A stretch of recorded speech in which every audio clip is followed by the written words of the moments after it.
buenos días, compañeros y compañeras. El día de hoy venimos a hablarle de la dinámica de procesos, en el cual veremos diagrama de bloques, funciones de transferencia, sus componentes, ejemplos de lazo abierto, de lazo cerrado, sus definiciones y por último los modos de control. Primeramente iniciamos con nuestro compañero Brian, que nos va a explicar qué son los sistemas.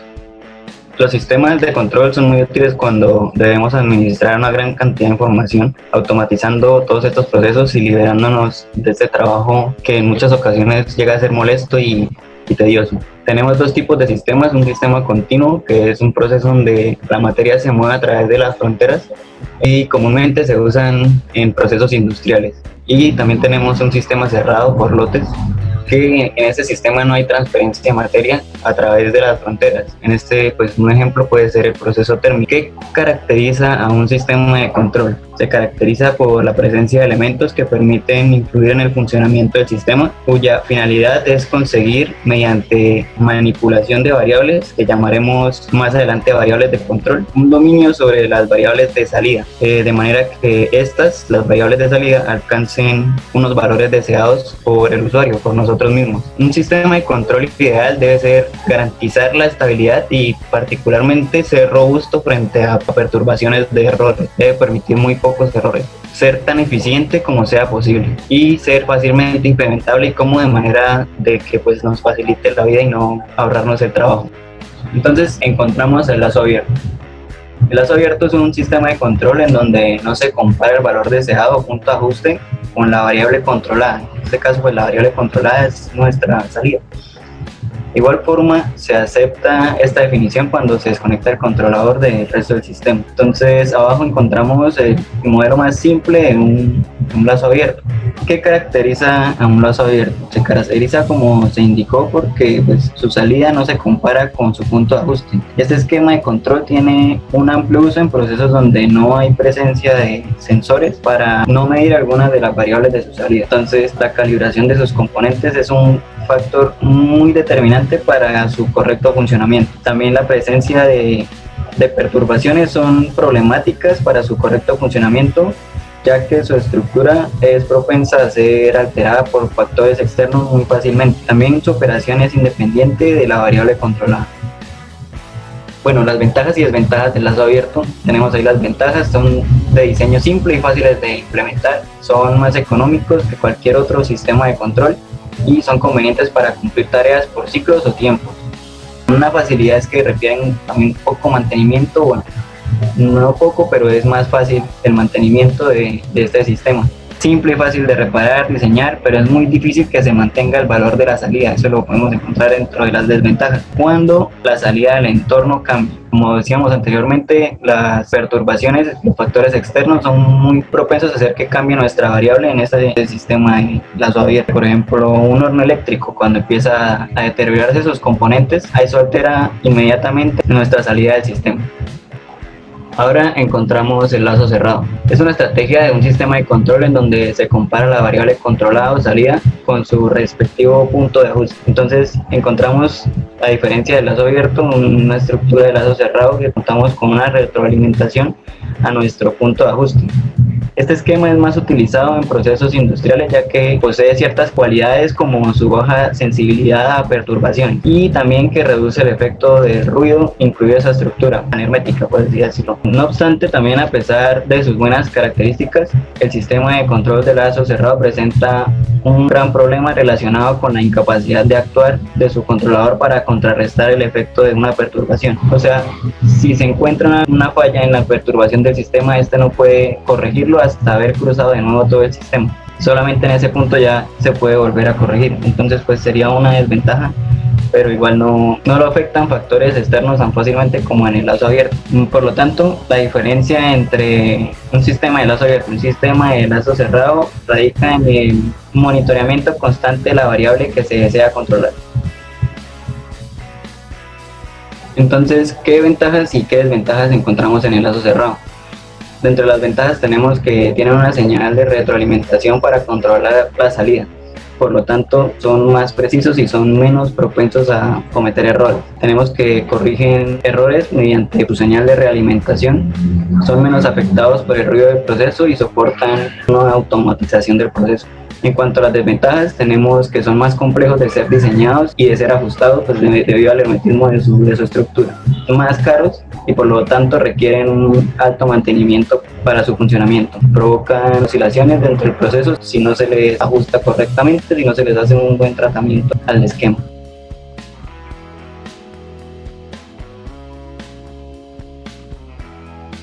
Bien, compañeros, ahora vamos a presentar un ejemplo de lazo abierto y lazo cerrado.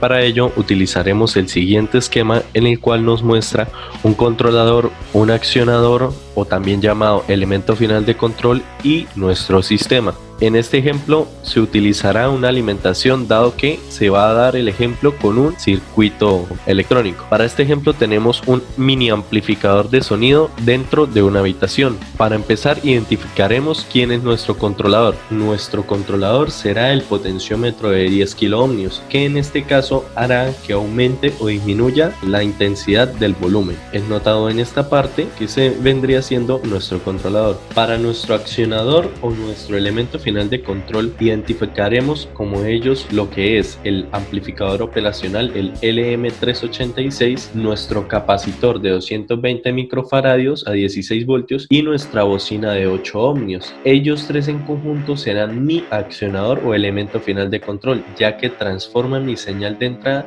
dándome una nueva señal de salida. Por lo tanto, a este circuito se le puede calcular su ganancia. Por último, nuestro sistema vendría siendo la habitación a donde rebota todo el sonido, ya que no se está controlando cuánto volumen se quiere medir o cuánto volumen se requiere que haya dentro de la habitación. Si quisiéramos dar un ejemplo de lazo cerrado, tendríamos que utilizar el siguiente esquema, en el cual podemos ver que para nuestro sistema de control de lazo cerrado utilizaremos la realimentación por este sensor y transmisor serán vistos como un micrófono conectado a nuestro potenciómetro. Cabe destacar que este potenciómetro debe ser cambiado por uno digital en el cual realice nuestra función o el cálculo de nuestro error para así corregirse dentro del mismo controlador, o sea, variar la señal que le manda al accionador y así cambiando su sistema. Se puede ver que este también tiene una alimentación que está conectado a todo el controlador, en el cual llamaremos un potenciómetro digital, en el cual se autorregula según el valor que nosotros le querramos dar de entrada. También tendrá alimentación nuestro sensor, que viene siendo nuestro micrófono, y también nuestro accionador, que viene siendo nuestro circuito eléctrico.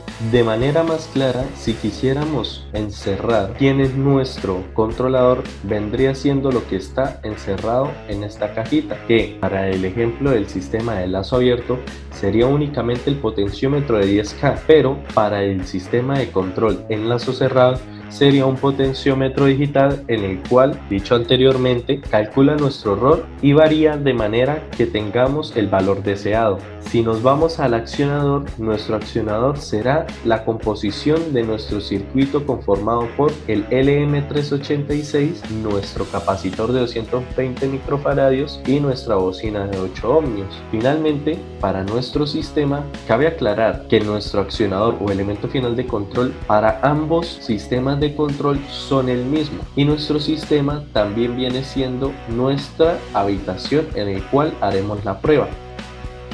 Bien, a continuación nuestro compañero Samir nos explicará los componentes de un sistema. Antes de iniciar con las definiciones básicas en el área de sistemas de control, conviene aclarar algunos conceptos relacionados con los procesos que se requieren controlar. Hablamos de los componentes de un sistema. El punto de ajuste se define como la entrada de un sistema de control. Representa el valor que debe tomar la salida y puede ser una constante o variable en el tiempo. Normalmente se utiliza la nomenclatura RDT. La variable controlada corresponde a la variable del sistema de control que se requiere mantener en el valor deseado o en el punto de ajuste. Esta representa la salida del sistema de control. Normalmente se utiliza la nomenclatura CDT. La variable manipulada es el componente de un sistema de control que se ajusta dinámicamente para mantener la variable controlada en su punto de ajuste. Normalmente se utiliza la nomenclatura MDT. El elemento primario de control, o también llamado sensor, es el encargado de medir la variable controlada. En ocasiones, el sensor requiere de un transmisor o un elemento secundario para llevar su señal al controlador, pero en la mayoría de los casos, estos dos componentes vienen incorporados en el mismo dispositivo. Controlador. Este componente de un sistema de control es el encargado de comparar la señal proveniente del sensor con el punto de referencia y tomar decisiones sobre el nivel de su señal de salida. Esta salida actúa sobre el elemento final de control. La variable de carga o variable de perturbación es el factor externo o interno del sistema de control que causa que la variable controlada se aleje del valor deseado o del punto de ajuste. Estas variables muy raramente se miden, aunque se predicen o se modelan durante la etapa del diseño. El elemento final de control actúa de acuerdo a la señal enviada por el controlador. Este componente es el encargado de físicamente alterar la variable manipulada. La señal de error o simplemente el error es la diferencia entre el punto de ajuste y la variable controlada, es decir, RDT menos CDT. Para esto debe existir realimentación unitaria.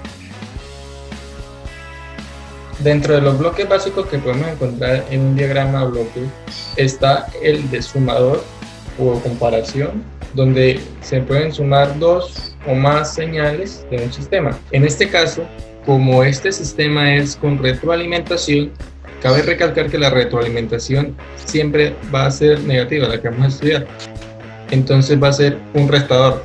Vamos a obtener la señal EDS, que va a ser igual a RDS menos BDS. Otro bloque que podemos encontrar es el de función de transferencia, que va a ser el de función de transferencia directa, que está representado en este diagrama con el nombre de GDS. Esta GDS puede ser la multiplicación en cascada de todos los modelos matemáticos que podemos encontrar en esta parte. Aquí en un sistema de control vamos a encontrar nuestro controlador, que tiene un modelo matemático, nuestro actuador o elemento final de control y nuestro proceso o sistema, como se conoce. Y al final vamos a tener nuestra salida CDT. Entonces podemos representar todos estos tres procesos en un solo modelo de función de transferencia, en un solo modelo matemático que se llama función de transferencia directa, multiplicándolos en cascada, como están planteados en cascada. Ya más adelante en la siguiente transferencia se va a aplicar. También podemos encontrar otro tipo de función de transferencia, que es la función de transferencia de feedback o la del sensor. Esta, en la mayoría de los casos en los problemas, se dice que tiene una función de transferencia de feedback unitaria, es decir, que esta función de transferencia vale 1 para evitar proceso o digamos que el sensor no cambia lo que vale la CDS. Entonces se dice que la retroalimentación es unitaria. También podemos encontrar unas relaciones que se llaman función de transferencia de ciclo abierto, que es cuando yo tengo que no hay retroalimentación y solamente tengo mi GDS y mi HS. Y aquí tengo mi salida CS. Otra relación que podemos encontrar es la de función de transferencia de ciclo abierto, que es cuando se desconecta la retroalimentación. Entonces nomás tendríamos lo siguiente, dos cajitas que me representan cada una a GDS y HS, y aquí tengo mi salida que me muestra el sensor como TDS.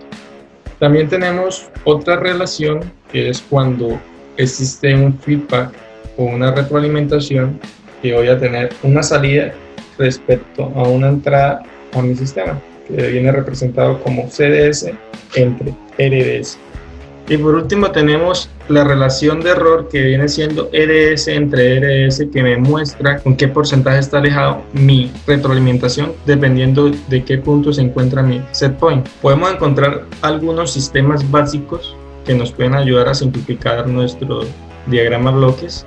En este caso vamos a tener este sistema que está conectado en cascada, donde su respuesta final va a ser la multiplicación de cada modelo matemático. O sea, si yo tengo G1S en cascada con G2DS en cascada con G3DS, puedo representarlo como un bloque final que viene siendo G1S por G2DS por G3DS. También voy a tener un sistema que es en paralelo. Este más que todo es para los controladores, para cuando se agrega un modo de control proporcional, integral, derivativo o proporcional. Estos se conectan en paralelo, donde se pueden simplificar como la suma de cada una de sus modelos matemáticos.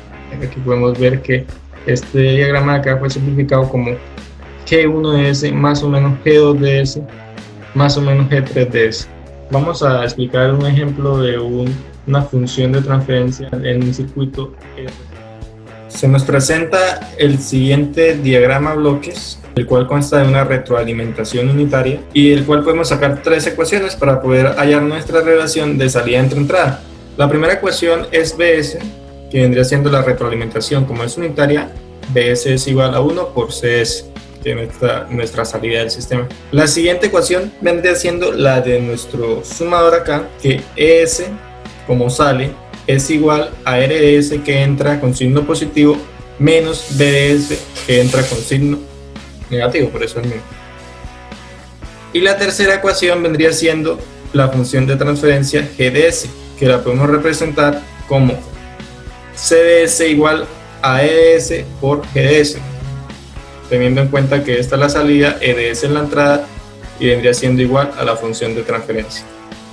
Reemplazamos la ecuación 1 en la ecuación 2, obteniendo que la ecuación 2 sería ahora EDS igual a RDS menos CDS. Y haciendo lo mismo con la ecuación 2 y la ecuación 3, tenemos que CDS es igual a GDS multiplicado por RDS menos CDS. Vendrá siendo esta parte. Listo. Hacemos la multiplicación.